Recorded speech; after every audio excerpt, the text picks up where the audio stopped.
ምዬ ተሽሎሽ ስላየንሽ በጣም ደስ ብሎናል። ከምንም በፊት ጤና ይቀድማልና ተሽሎሽ ስላየንሽ በጣም ደስ ብሎናል። ሰላም ቤተሰብ እንዴት ናችሁ? ያው በጨረቃዎቹ ዙሪያ አዲስ ነገር ደስ የሚል ነገር ኑሮ ይዘንላችሁ ብንመጣ ደስ ይለን ነበር። ነገር ግን ተመልካች በፈለገው መንገድ ሳይሆን እነሱ በፈለጉት መንገድ እያስኬዱት ነው ያሉት። አቁሞም ቢባሉ ሊያቆሙ አልቻሉም። ዛሬ እንግዲህ እንዳያችሁት በሁለት ቤት ቪዲዮ ተለቋል፣ በፍፄና በሀሰን ቤት። ያው ሀሰን ቤትም እንግዲህ ከብሩኬ ጋር በጣም ከባድ ሁኔታ ውስጥ ገብተው ነበር ሀሰንና ብሩክ። ሀሰን ሀይሚ ደህና እንድትሆን መፈለግህ የሁላችንም ፍላጎት ነው። ደስ ይለናል።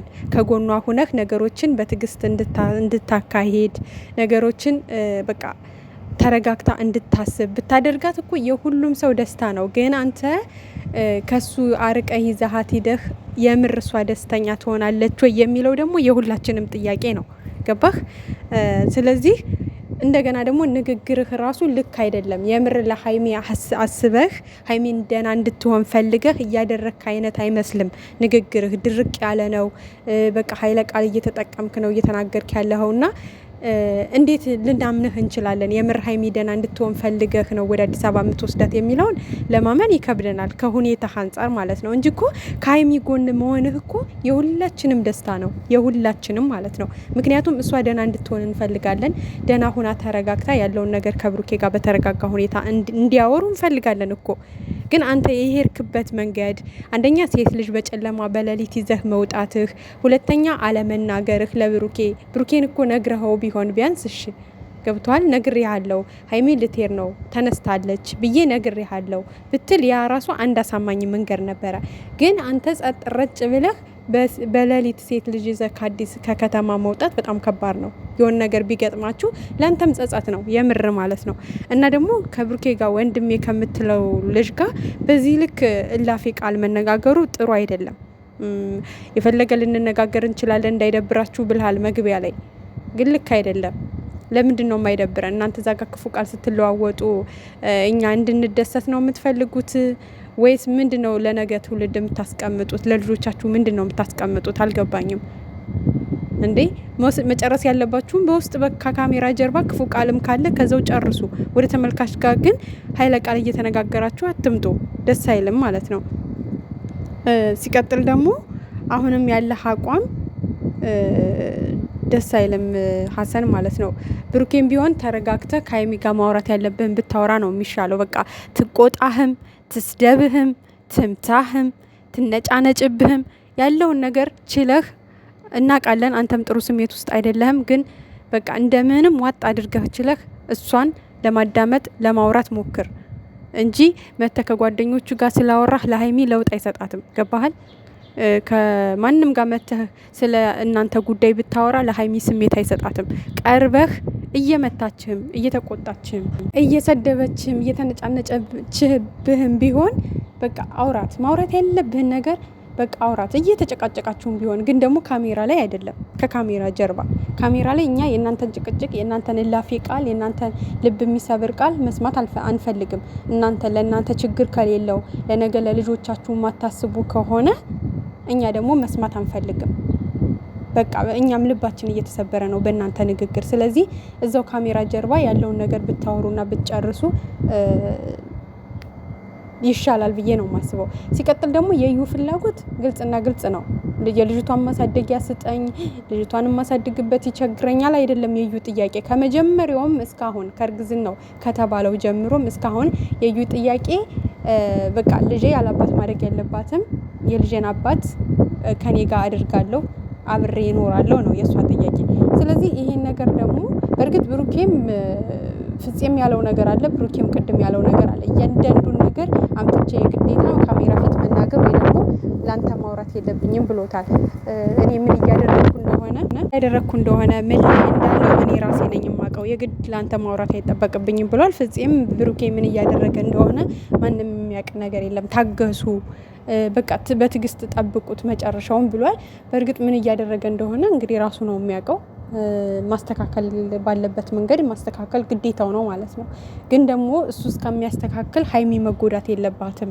በቃ መጀመሪያ ሀይሚን ማውራትና ሀይሚን ማረጋጋት አለበት ብዬ ነው እኔ የማስበው። ምክንያቱም ገና ብሩኬ ነገሮችን እስከሚያጣራ ወይ ደግሞ አለ አይደለ ከልጅቷ የሆነ ናሙና ወስዶ ለማስመርመርም እየሞከረ ሊሆን ይችላል። ግን ያ ነገር እሱ በውስጥ እስከሚጨርስ እዚህ ጋር ሀይሚ ብሩኬ ቸላለኝ ወይም ብሩኬ ጋር አላወራንም በቃ ተቀየረ ማለት ነው ወደ ልጁ በቃ ሀሳቡን ሊቀይር ነው። ሴት ልጅ ናት። እውነት ለመናገር በጣም ብዙ ነገር አይምሮዋን ሊረብሸው ይችላል። በቃ ሊሄድ ይችላል። የምር ከነሱ ጋር ሊኖር ይችላል። በቃ እንደዚህ አይነት ነገር በአሁን ሰዓት ሀይሚ ብትከፋም ብታዝንም በቃ የፈለገ ቃላት ብትነጋገርም ሴት ልጅ ናት። ብዙ የሚሰማት ጭንቅላቷ ላይ የሚመላለስባት ነገር ስለሚኖር ነው። ግን ቢያንስ ሌሎቻችሁ ጓደኞቹ ተረጋግታችሁ ያለውን ነገር ቢስተካከል። ብሩኬ የመጀመሪያ ስራ ሀይሚን ማረጋጋትና ሀይሚን ማውራት ቢሆን ደስ ይለናል። እንዳትጎዳብህ አንተም እንዳትጎዳ። ምክንያቱም ሴት ልጅ በጣም ልቧ ከተሰበረ በጣም ከባድ ውሳኔ ልትወስን ትችላለች። ከዛ በኋላ ጭራሽም ቆረጠላት ነው በሴት ልጅ ማለት ነው። ስለዚህ ያ ነገር ከመፈጠሩ በፊት ቶሎ ብለህ ተዋቸውና ጓደኞችን ተውና የዩን ጉዳይ መጀመሪያ ሀይሚ ጋ ያለውን ነገር አውራ አስተካክል። በኋላ እንዳትጎዳ። በኋላ ልመልስሽ ብትላት እንኳን ልቧ ከተሰበረ በኋላ መመለስ አትችልም። ከቆረጠች በኋላ ልትመልሳት አትችልም። አሁን በየጓደኞቻችሁ ቤት መምጣቱ ምንም ለእናንተ የሚፈይድላችሁ ምንም ነገር የለም። አሁን እናንተ ቁጭ ብላችሁ ማውራት በቃ እንደነገርኩ ነው። ብሩክ የፈለገ ነገር ትናገርህ ትምታህም አሁን እሷን ቁጭ ብለህ ማውራት ያለበት ሰዓት ነው። እንዳይሰማት ጥላት እንደማትሄድ እጇን ጨብጣት፣ በቃ እጇን ያዛት፣ እንደማትለቃት ንገራት። እና ይሄን ነው ልልህ የምፈልገው ብሩኬ። ከዛ በተጨማሪ ሀሰን ተረጋጋ። እንደ ጓደኛ ከሷ ጎን ሆነ ለሷ ማሰብህ ጥሩ ነው። ግን ደግሞ አንተ ሀይሚን ይዘህ ብትሄድም ብሩኬ ቅድም ነግሯል። ሀይሚን ይዘህ ብትሄድ አዲስ አበባ እኔም ተከትያችሁ ብመጣ ልጇን ይዛ እየሩስ መታ ድጋሚ ትበጠብጠናለች። ያ ነገር እንዳይሆን ደግሞ እኔ ማድረግ ያለብኝን ነገር በውስጥ እያስተካከልኩ ነው፣ እያደረግኩኝ ነው። ይሄ ነገር ለአንዴና ለመጨረሻ ጊዜ እንዳትረብሸን እያደረግኩኝ ነው ብሏል። ስለዚህ አንተም ተረጋግተህ እንደ ጓደኛ ከሁለቱም ጎን ሁንና ነገሮቹ እንዲረጋጉ አድርግ። በቃ አውሩ፣ ሀይሚዬ ተረጋጊ፣ ታገሹ፣ እስኪ ቁጭ ብላችሁ አውሩ አይነት ነገር እንደ ጓደኛ እንደዛ ብታረግ ጥሩ ነው ብዬ ነው የማስበው እንጂ ጭራሽ ይሄ በቃ ምን ታመጣለህ ይዣት ሄዳለሁ ሂድ ስትለኝ ነው የሚሄደው ብላ ስትለኝ ነው የምበላው ጠጣ ስትለኝ ነው የምጠጣ የሌለ ነገር አታውራ። የሌለ ማለት ነው ይሄ የሆነ እንዲህ በስማም መቀማት የፈለክ አይነት ሙድ ነው እያራመድክ ያለውና ደስ አይልም፣ ያስጠላል። አንድ ወንድም ከሚባል ሰው ደግሞ እንደዚህ አይነት ቃላት በጣም ነው የሚያስጠላው። ስለዚህ እናንተ ነገ አብራችሁ ልትበሉ ልትጠጡ ተመልካችንም ባታቆስሉ ተመልካችንም ባታሳዝኑ ልብ ባትሰብሩ ጥሩ ነው ብዬ ነው የማስበው። እናንተ ዙሮ ነገ አንድ ላይ ናችሁ፣ ምንም ጥያቄ የለውም። ያው ለድራማው ተካተህ ሊሆን ይችላል የሄድከው ቡታጅራ፣ ግልጽ ነው። ታመህም አይደለም። ምክንያቱም ቡታጅራ ከአዲስ አበባ የተሻለ ሕክምና ኑሮ አይደለም ከአዲስ አበባ ጥለህ ቡታጅራ የሄድከው። የሚያስታምም ይሄ የለም እንዳንል እንኳን ማህያ አለች ታስታምምሃለች። ስለዚህ የሄድከው ለፊልሙ ያው ለትወና ነው የሄድከው። ግን ደግሞ እየተወንከው ያለው ነገር ትንሽ ይደብራል። መስተካከል ያለበት ነገር አለ። አንተም ያንተ ጋር ብቻ አይደለም፣ በእርግጥ ሁላቸውም ጋር ዋናዎቹ ጋር መስተካከል ያለበት የቃላት ንግግር ብዙ ነገር አለ፣ ብዙ ማለት ነው። ግን ደግሞ አንተም እንደ ጓደኛ እስከወንክ ድረስ ነገሮችን እነሱ አንድ የሚሆንበትን መንገድ ይዘህ ብትጓዝ ጥሩ ነው ብዬ ነው የማስበው። ምክንያቱም እናንተ ይሄን ፊልም ይሄን ድራማ ነገ ጨርሳችሁ ነገ በራሳችሁ ሙድ ደስተኛ ሆናችሁ ለምትመጡት የሚወዳችሁን ሕዝብ ባታስቀይሙና ልባቸውን ባታሻክሩ ወዳጆቻችሁን ባታጡ ጥሩ ነው ብዬ ነው የማስበው። ምክንያቱም ነገ ምናልባት ይሄ የእናንተ ኦዲየንስ በጣም የሚወዳችሁ አንሰብስክራይብ እያደረገ ሊወጣ ይችላል። ምክንያቱም ልቡ እየደማ እስከ መቼ ይቀጥላል? በጣም እያለቀሱ እንግዲህ እኔ አላቅም፣ እርግጠኛ ነኝ ብዙ ሰው ሜንሽን ያደርጋቸዋል ብዬ አስባለሁ። በጣም ያለቀሱ ልጆች ላይ ቁጭ ብለው እንደዛ ሲያነቡ የነበሩ ሰዎች አሉ። ስለዚህ አንዳንዴ የምትሰሩትን ስራ የምታገኙትን ገንዘብ ብቻ ማሰብ ጥሩ አይደለም። ማለት የምታገኙት ገንዘብ ያለ ኦዲየንስ ነገ በዜሮ ነው ቁጭ የምትሉት። ያንንም ነገር ብታስቡ አሪፍ ነው ብዬ ነው የማስበው። ያው እንግዲህ ሀይሚዬም ፍፄ ጋር መታ ነበር የተናገረችው ነገር ያው እሷ በአሁን ሰዓት ሀይሚም መረዳት ብቻ ነው ያለብን አማራጭ። ምክንያቱም እንደ ሴት ልጅ ትሰጋለች፣ ስጋት ላይ ስለሆነች ነው። በቃ አብቅቶለታል የኛ ነገር እስካሁንም በቃ አለ አይደለ በግድ ነበረ እየኖርን ያለ ነው። ስለዚህ ከዚህ በኋላ አብቅቶለታል። ምክንያቱም ነገ እየደወለች እና ልጅ ታማለች እና ልጅ እንደዚህ ሆናለች ብትለው እየተነሳ መሄዱ አይቀርም። በዛን ሰዓት ደግሞ እኔ በጣም ነው የሚከፋኝ የምናደደው። ከዚህ ሁሉ ነገር ራሴን ማውጣትና ሁሉም ነገር ቢበቃ ይሻላል ብላ እንግዲህ ፍፄ ጋር የተናገረችው ነገር አለ። በእርግጥ እሷ ስጋት ላይ ስለሆነች ነው ወይ ደግሞ እንደ ድራማው ካራክተሩን እየተጫወተች ነው። በቃ አንድ ሴት ባሏ ሌላ ቦታ ልጅ ካለው በቃ በልጅቷ ምክንያት እየደወለች ህይወቱን እንደምትረብሸው፣ እዚህ ጋር ደግሞ ትዳሬ ብሎ የያዘው ህይወት እንደሚረበሽ እንደሚበጠበጥ ብዙ ነገር ሊሆን እንደሚችል ያንን እየተጫወተች ሊሆን ይችላል፣ አላቅም።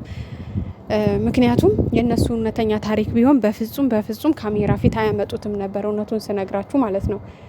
በእርግጥ ብዙ ጊዜ ብዙ ነገር ሰርተዋል። ታዲያ ለምንድን ነው መጨረሻ ላይ ድራማ ነው ወይ ደግሞ ስራ ነበር ብለው ያልተናገሩት እያላችሁ ያላችሁ ልጆች አላችሁ በኮሜንት።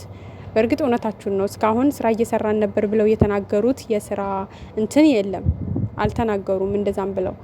ወይ ፕራንክ ከሆነ ፕራንክ ነበር ብለው ይናገራሉ። ከዛ ውጭ ግን እኔ አላቅም። መጨረሻውን ብቻ እንይ። ሁላችንም ግራ ገብቶን ነው ያለ ነው ተመልካቾች ማለት ነው። በኮሜንትም ብዙ ጥያቄ እየጠየቃችሁ ላላችሁ እኛም ግራ ገብቶን ነው ያለ ነው። መጨረሻውን እንግዲህ ለማየት እየሞከርን ነው ትግስት ካለን። ግን ደግሞ በጣም ብዙ ሰው ልቡ ስለተሰበረ ካላቆሙት ብዙ ሰው ከነሱ ይወጣል ብዬ ነው የማስበው በዚህ አያያዛቸው። ምክንያቱም ከባድ ነው። እስከ መቼ በቃ አንድ ወር ደስታ ይሰጣሉ ለተመልካች፣ ከዛ ቀጣይ ደግሞ ሀዘን፣ ልብ መስበር ብዙ ነገር ይፈጠራል እና ያን ነገር ተቋቁሞ ተመልካች መቀጠል አሁን ላይ እየከበደው ነው። እውነቱን ስነግራችሁ በጣም ተስፋ እየቆረጡ ነው በእነሱ ማለት ነው። በቃ እስከ መቼ ልባችን እየተሰበረ ከእነሱ ጋር እንቀጥላለን የሚለው ነገር ሁሉም ጥያቄ ሆኗል። ይህን ነገር ደግሞ አቁሙ እየተባሉ ነበር። እነሱ ደግሞ እንግዲህ መስሚያቸው ጥጥ ሆኗል። እንግዲህ ትግስት ያለው ሰው እስከ መጨረሻው ይጠብቆ ያያል። እንግዲህ ከዚህ በላይ አልችልም ልቤ እየተሰበረ ነው የሚል ሰው ደግሞ ነገሩን ያቆመዋል ማለት ነው። ያንን ነገር እንዳይሆን ደግሞ እነሱ ቢያስቡበት ጥሩ ነው ብዬ ነው የማስበው።